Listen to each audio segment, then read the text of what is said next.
Hi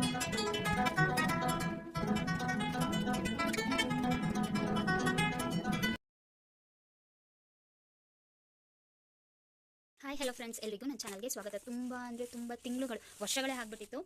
ವೀಡಿಯೋಗಳನ್ನ ಮಾಡೋದನ್ನ stop ಮಾಡಿಬಿಟ್ಟಿದ್ದೆ. ಮತ್ತೆ start ಮಾಡೋಣ ಅಂತ ಹೇಳ್ಬಿಟ್ಟು ಮಾಡ್ತಿದ್ದೀನಿ. ಇವಾಗ ಸ್ವಲ್ಪ ರೇಷನ್ನು ಮತ್ತು ತರಕಾರಿ ಎಲ್ಲ ಖಾಲಿ ಆಗಿತ್ತು. ಸೊ ಅದಕ್ಕೋಸ್ಕರ ಅದನ್ನೆಲ್ಲ ಆರ್ಡರ್ ಮಾಡೋಣ ಅಂತ ಹೇಳ್ಬಿಟ್ಟು ಝೆಪ್ಟೋದಲ್ಲಿ ಆರ್ಡರ್ ಮಾಡಿದ್ದೆ. ಬನ್ನಿ ಏನೇನು ಆರ್ಡರ್ ಮಾಡಿದೆ ಅಂತ ನೋಡೋಣ, ಹೇಗೆ ಬಂದಿದೆ ಅಂತ ನೋಡೋಣ. ನಾನು ಅರ್ಧ ಕೆಜಿ ಆಲೂಗಡ್ಡೆ ಆರ್ಡರ್ ಮಾಡಿದ್ದೆ.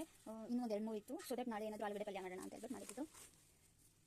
ಇದು ಪುದೀನ ಎಷ್ಟು ಫ್ರೆಶ್ ಆಗಿ ಬಂದಿದೆ. ಬರೀ 9 ರೂಪೀಸ್ ಅಷ್ಟೇ. ಇದು ಸಾಂಬಾರು ಪುಡಿನೂ ಖಾಲಿ ಆಗೋಗಿತ್ತು. ಆಮೇಲೆ ಒಂದು ಅರ್ಧ ಕೆಜಿ ಈರುಳ್ಳಿ ಆರ್ಡರ್ ಮಾಡಿದ್ದೆ. ಕುಕುಂಬರ್, ಅವಲಕ್ಕಿ, ಬೀನ್ಸ್ ಫ್ರೆಶ್ ಆಗಿದೆ. ಸ್ವೀಟ್ ಪೌಡರ್ ಮಿಷಿನ್ಗೆ ಹಾಕೋದು ಬಿಟ್ಟು ಏನಾದರೂ ಕೈಯಲ್ಲಿ ನೆನೆಸಿ ಒಗೆದಿದ್ರೆ ಅದನ್ನ ನೆನೆಸಿಟ್ಟು ಒಗೆಯೋದಕ್ಕೆ. ಕ್ಯಾರೆಟ್, ತೊಗರಿಬೇಳೆ, ಹೆಸರುಬೇಳೆ, ಕಡಲೆಬೇಳೆ. ಆಕ್ಚುಲಿ ಕಡಲೆಬೇಳೆ ವಡೆ ಆ ಥರ ಏನಾದರೂ ಮಾಡ್ತೀವಿ ಅಂದರೆ ಮಾತ್ರ ಸ್ವಲ್ಪ ಜಾಸ್ತಿ ಯೂಸ್ ಆಗುತ್ತೆ.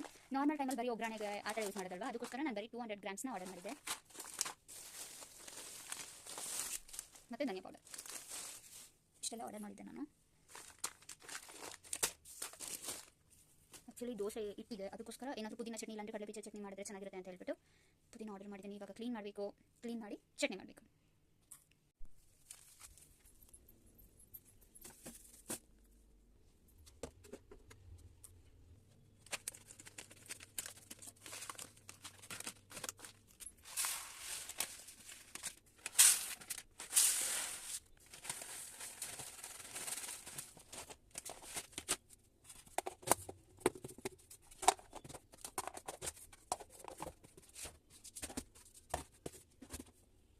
ಈಗ ಬಂದರೆ ನಾನು ಜಗದಲ್ಲಿ ಆರ್ಡರ್ ಮಾಡಿದ್ದು ಮೇ ಬಿ 150 ಇರ್ಬೋದು, 120 150 ಅಷ್ಟಿರ್ಬೋದು ಅಷ್ಟೇ. ಸೊ ಇದರಲ್ಲಿ ಎಲ್ಲ ಮಸಾಲೆ ಏನು ಅರ್ಶಿನ ಪೌಡರ್ ಆಗಿರ್ಬೋದು, ಅರ್ಶಿನದ್ದು, ಧನಿಯಾ ಪುಡಿ, ಖಾರದ ಪುಡಿ, ಸಾಂಬಾರು ಪುಡಿ ಹಂಗೆ ಹಾಕೊಳ್ತೀನಿ ನಾನು. ಖಾಲಿ ಆದಂಗೆ ಆಗೋದಂಗೆ ಜಾಸ್ತಿ ಹಾಕೊಂಡ್ರೆ ಹುಳ ಏನಾದರೂ ಇಟ್ಬಿಡುತ್ತೆ ಅಂತ.